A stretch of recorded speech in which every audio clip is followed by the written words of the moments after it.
This is the Week in Sustainability from Workiva Carbon, formerly Sustain Life. It's where our team of experts and practitioners share weekly insights and commentary to keep you up to date about all things sustainability. Welcome back to another episode of the Week in Sustainability. I'm Hassan Al-Khadi, a senior sustainability consultant on the Workiva Carbon team, and today we have two major stories to discuss. First, the wildfires in Kern County, California, and then we'll explore the latest developments in the ever-evolving climate-related regulations. So over the weekend, firefighters in Kern County battled several wildfires that spurred evacuations, burned thousands of acres, and even closed Interstate 5 near Lost Hills on Sunday night. It's been quite a chaotic and challenging time for the resident and emergency responders in California.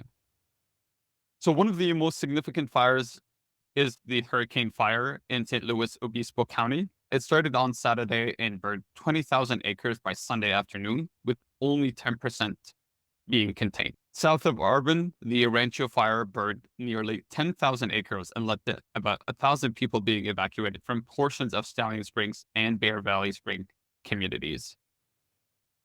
Thankfully, though, by Sunday afternoon, the order affecting Stallion Springs was reduced to a warning, and residents were actually allowed to return back home. But it's not just those two fires. Near the community of Twin Lakes, the Wildfire had burned 3,412 acres and was only 7% contained as of Sunday afternoon. About 30 people had to evacuate, and unfortunately, one home and one outbuilding were destroyed in the process. Now, late Sunday afternoon, flames were reported near Interstate 5, prompting the California Highway Patrol to close the interstate between State Route 46 and Twisselman Road.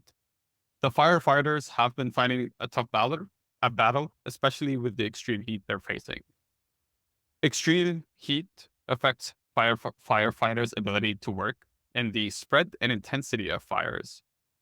Higher temperature tend to dry out vegetation faster, making it more flammable and leading to faster spreading fires. Now, firefighters already have a tough job, and adding extreme heat to the mix makes it even more dangerous. This is a stark reminder of how climate change is directly impacting us. These fires are becoming more frequent and severe, and our emergency services are constantly pressured to keep up.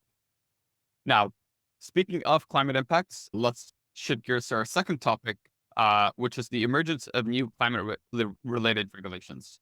So the Securities and Exchange Commission's, the SEC, long-anticipated climate risk disclosure rule has been a hot topic. So this rule was approved in March, but faced legal challenges and has been voluntarily stayed since then. Despite the backlash, it's still seen as a significant step towards more comprehensive climate risk disclosure. As we have mentioned time and time again on this podcast, companies need to be prepared for these changes. Mark Siegel, a PwC partner who advises clients on ESG matters, emphasized the importance of not being complacent. He mentioned that 98% of S&P 500 companies report ESG data voluntarily, and 2/3 already provide some assurance of their information. The European Union's Corporate Sustainability Reporting Directive, CSRD, also sets a strong precedent here. Now, Siegel had some essential advice for CFOs navigating this new regulatory landscape. First one being, work holistically to curb costs and avoid waste. Companies should review the information they already have and plan accordingly, considering all the regulations that they might be subject to worldwide. Second, avoid ring fencing is also crucial. Companies shouldn't treat each rule in isolation. Instead, they need to think globally and ensure different requirements from other parts of the world do not trip them up. Another piece of advice was to build a cross-functional team to address ESG reporting. It's essential to leverage skills from across the entire company and align the ESG reporting structure with the company's culture. So for instance, if a company takes a decentralized approach to its operation, setting up a centralized ESG reporting and governance model wouldn't make sense. Now, the regulatory landscape is quite fragmented, and companies often find this surprising and disappointing. While there has been some consolidation around the International Sustainability Standards Board, ISSB, the reality is that companies might have to deal with multiple reporting frameworks. Siegel also mentioned that over the next decade, there could be 4 different corporate reporting dialects that companies will need to grapple with. It's going to be a complex and ever-evolving landscape. And one thing that you never want to forget about is always, the scope 3 emissions measurement. So this continues to be a contentious issue. Another topic that we have discussed extensively here, scope 3 includes all of the emissions in a company's value chain, from suppliers to employees and customers. It is a very complex and broad area that doesn't fit neatly into traditional financial reporting boundaries. Siegel kind of predicts that scope 3 will remain a third rail topic for regulators. It's challenging, but essential for comprehensive climate risk disclosure. Companies need to start thinking about how to measure and report these emissions sooner than later. So what can companies do to prepare for all of these changes? It seems like there's a lot to take in here.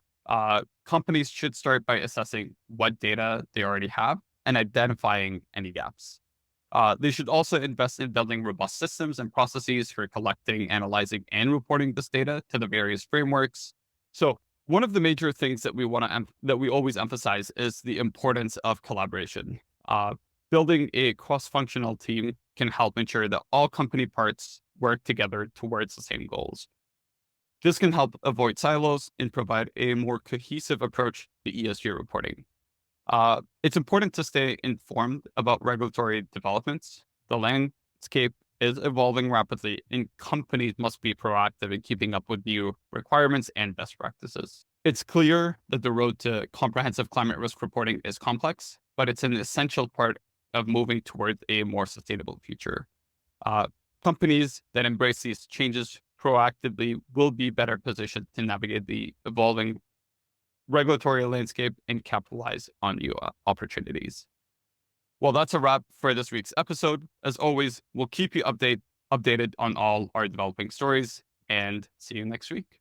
Workiva Carbon provides organizations with an easy-to-use solution to manage the full life cycle of measuring, managing, and reporting carbon emissions. Now integrated into the same platform used to manage the world's most trusted financial and non-financial reporting.